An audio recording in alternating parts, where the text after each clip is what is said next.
Have you ever noticed that when you're stressed, you get a neck ache straight away? Or when you're anxious, your stomach feels like it's in knots? That's the mind-body connection. I'm Justine Clark, founder of Well with Justine. I work with women who are ready to stop treating symptoms and start healing the whole picture: body, mind, and emotions. Together we'll find practical, lasting solutions so you can get well, be well, and stay well. Balancing emotions is number one in my 6 core elements of well-being. Emotion-based tension is the root cause of most disease. Combined with genetics, the environment, and emotional blocks, this causes imbalance, and we need to learn to check in with how we're feeling and regulate our nervous system, and that'll make all the difference. Now remember, to be fully balanced, we need to address the 6 core elements of well-being: emotions, stress, blood sugars, hormones, immune system, and digestion. In this video, I'm going to share with you 3 ways that you can check in with your emotional state. The first one is using the ACT technique, which Annie Grace of This Naked Mind taught me.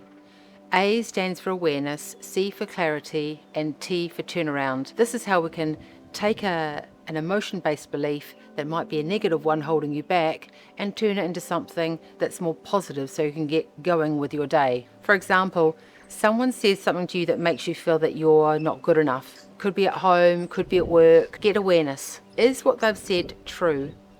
No, I worked as hard as I possibly could on that and I did a really good job. And then getting some clarity. How does it make you feel when you feel like you're not good enough? Well, it makes you feel resentful and hurt, and like you just want to go and curl up and watch a Netflix. That's not how you want to feel, right? We want to find a way to turn that around and feel something different. So what's a possible alternative? What's something that we could get on board with? Maybe you don't want to feel like you're Superwoman, because that's sort of unrealistic. But what if that they were just giving you a piece of feedback that will help you get better at something in the long run? And then check in with how that feels. Does that feel something that I can sit with? That was just feedback. I am good enough. Yeah, that's great. So that's how the ACT technique works, and the next time someone gives you a piece of feedback, maybe it'll help you respond differently too. The second way I want to talk to you about emotion regulation today is with thymus tapping. The thymus is a gland here in the chest. That is where all of our T cells are made. The T cells are our immunity cells, so we need those for fighting colds and COVID and such like. So if you're under the weather, this is a good point to work as well. It's also really helpful for those of you that suspect you have autoimmunity issues.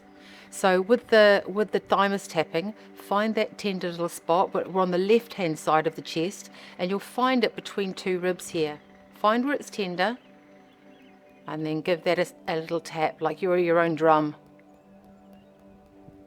Do that for about 30 seconds, or until you feel a little bit of a relief. That's great. These physical techniques just help you bring yourself back into your body, into your grounding and connecting to who you are. The third one I want to look at is tangible emotions. What does that mean? It's making an emotion tangible. Sometimes if somebody asks me, how am I feeling? I'll go, I don't actually know how I'm feeling, but I will be able to tell you what it feels like to feel the feeling. I can feel that tension in my chest. I can feel whether it's hard or soft. Does it have a colour associated with it? Does it feel light or does it feel heavy? By doing this alone, you're actually starting to tune into what it really feels like. So think of that with shoulder tension melting away. If I can feel that it feels sharp or stabbing, just by taking a moment to breathe into that, we can melt that tension away and maybe lighten the mood and get a new perspective. Emotions are actually like clouds. They pass quite quickly. Have you ever noticed how long an emotion really lasts? It's actually repeating a pattern and a thought that creates a neural pathway that grows into a superhighway that makes these emotions become thoughts or beliefs. So by nipping that in the bud and letting that fear pass by you, you can come back into yourself. Have you ever had a gut feeling or felt an emotion physically? Share in the comments below. I'd love to hear from you. And if you're intrigued and want to explore more your mind-body connection with guidance from me, I'm available for one-to-one sessions online. Click the link below.